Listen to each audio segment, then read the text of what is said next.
Hi, I'm Angélique Webster, and I am here with ArtsWorcester's Artist Talk for the month. I'm here with Jen Davis Carey, and she has a brilliant exhibit entitled Redemption. So let's get into it. Sounds good. Jen Davis Carey holds a bachelor's, master's, and doctoral degrees from Harvard University and has enjoyed a long career in education. Also a practicing and prolific artist, she began taking classes in enameling at Worcester Center for Crafts in 1992 with noted enamelist Judith Danner as instructor. Her work has appeared in numerous galleries, shows in Worcester. She is also shown in Fitchburg, Massachusetts Art Gallery and the Museum of Friends in Colorado. So we're going to get right into it.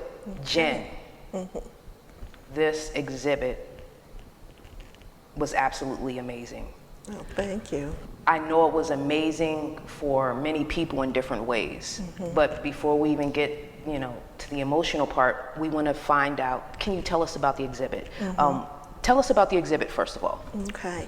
The exhibit features images of enslaved people who were working on agricultural plantations in South Carolina in the mid-1800s.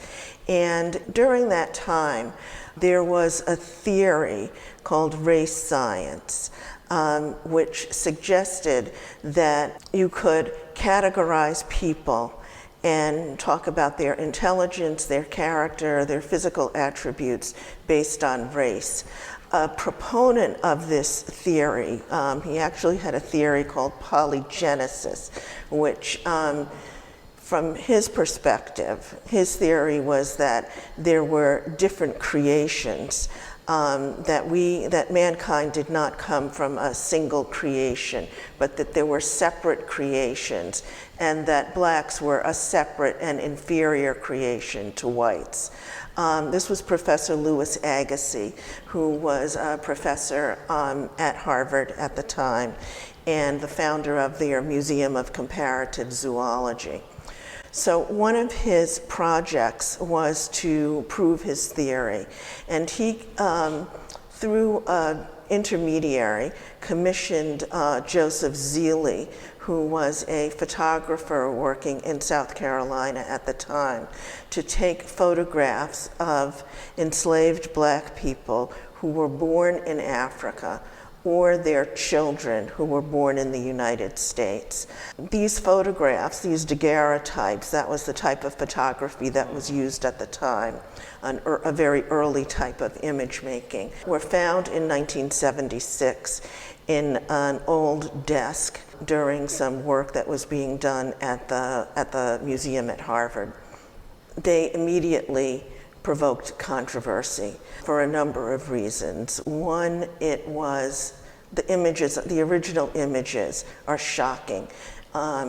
They are both an assault on the senses and an assault on the soul. The images depict these human beings in essentially stripped naked, and photographed as zoological specimens. Some of the images are full frontal nude, some are facing sideways, and others are torso, head and shoulder shots. All of them are shocking. From my perspective, his attempt to photograph the degradation of blacks really demonstrates to me his degradation and not the degradation of his photographic subjects. What my hope to do with this project was to render the images as the people who were being photographed would have liked to have been seen. There are several other individuals who were photographed whose images I did not use, but the folks that I did create images for are pictured both in period clothing as they would have wanted to be seen and dressed at that period in history, in the pre-war period, and others are more modern African-style clothing that I think render them in a different way. The approach that I use, the technique that I use, is vitreous enameling, which is something a medium I've been working on or working in for a number of years. And it is essentially the fusing of very finely ground, intensely colored glass onto a metal substrate. And that allows you to render the image permanent. And I did want to move these images from what is clearly the intent was to create, as I mentioned, a zoological specimen, to shift them from that to the area of portraiture. Mm-hmm. When you look at the original images, they are so shocking. The urge is to look away, and then the urge is to look at the body parts that are generally covered by clothing. I wanted people to look at the faces and to change the relationship with both the images and the people who were being photographed. One of the things that I did struggle with, Harvard has been involved in a lawsuit with the family of two of the people who are photographed, with Renty Taylor and his daughter Delia. And I struggled with that. But in the African American tradition and in the African tradition, there is the concept of ancestors. And there are our direct lineal ancestors. And then there are our collective ancestors. And so these people are more than just the ancestors of the family in Connecticut who are their lineal descendants. They are our collective ancestors. They belong to all of us. And I felt a strong connection to them because what they experienced, while it might not have been exactly the same thing, my ancestors were also enslaved people. And the experience of that is something that is part of our collective experience as Blacks in the United States. And so I do feel ownership of these images and a connection with these people at a visceral level. I often think about them. I say their names. I say Jack and Drana, they are father and daughter. Mm-hmm. Renty and Delia, they are also father and daughter. And Facina, who was a single man, who was also included in the images that I worked with. How did you first learn about these images? Mm-hmm. I first learned about the images, I think probably sometime in the 1980s. A book came out called Delia's Tears, which has, on the cover is a photograph of Delia, who's Renty's daughter. And it talks about what her life may have been like. And that's how I first became more than just a passing interest in the images. What do you remember about when you first saw these images? What was the first, if you can remember what went through your head? I think the first thing that went through my head was profound sadness that people had been subjected to this and it had been captured on film. The other is that the images had been forgotten over time, as many enslaved people have been forgotten. We don't know our names. An author, a scholar, Julius Lester, said once that if you're looking into African American genealogy, you hit a wall at the bill of sale. And I think all of us who have looked into our family history have hit that wall. And there are names and people that we don't know.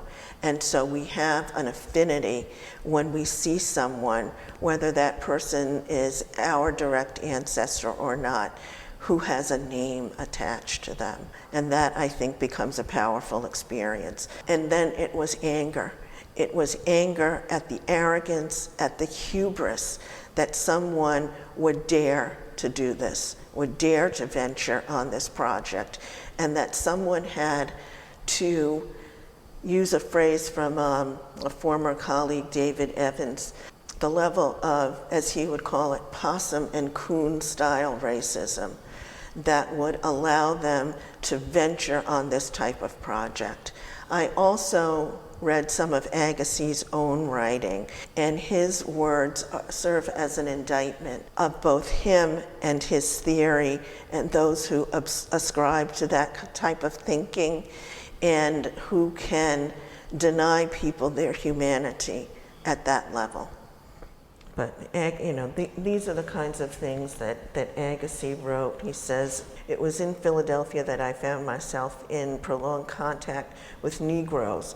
All the domestics in my hotel were men of color. I can scarcely express to you the painful impression that they inspired in me. It is contrary to all our ideas about the confraternity of the human type." What inspired you to include Agassiz's writings? I think it's important to contextualize the images. I worked hard to try to represent the innate dignity in these people. What I wanted to do was to juxtapose that innate dignity with the view and the categorization that was imposed on them. And I thought that the best way to do that was to use Agassiz's own words. I also did not want the photographs in public view, and so I put them, they're in a box that is in the exhibit, but you have to intentionally go over and look at it, and the photographs are in folders, so you do have to open them because I did not want to add to the degradation of these folks. The other thing that I did not want to do was to benefit in any way financially from this project. And the proceeds from any of the sales of this are going to support a venture here in Worcester, the Black Excellence Academy, which is an after-school program for Black children here in Worcester. So along with the exhibit, you have audio interviews that are housed in the Library of Congress. Mm-hmm. Can you talk about these interviews, and are these the words of? Sure. Actually, they are not the words of the enslaved people who were photographed in South Carolina and whose images I worked with. But I did want to provide some sort of context about what the life of someone who had lived under slavery may have been like. And so the United States at the Library of Congress has a collection of recordings that were made of enslaved people later in their lives. And so I picked some snippets from those. That's something that as I continue to work with this material, I hope to be able to incorporate in another way. One thing I don't want to do is to make it appear that these are the words of these people. They are not, so. Okay. Well, that gives us that's just another layer to the exhibit, mm-hmm. because it touches all of your senses, right? Mm-hmm. So you see these folks, you can read the words mm-hmm. of Agassiz, and then you hear voices of people who lived, at a time where this could have easily been them, mm-hmm. right? Mm-hmm. So like this exhibit just hits all of the senses. So mm-hmm. another to me, great piece to be added to the exhibit. Okay, thank you. Take a little fun, the boy said, "Don, feet all right, get out of the way, oh."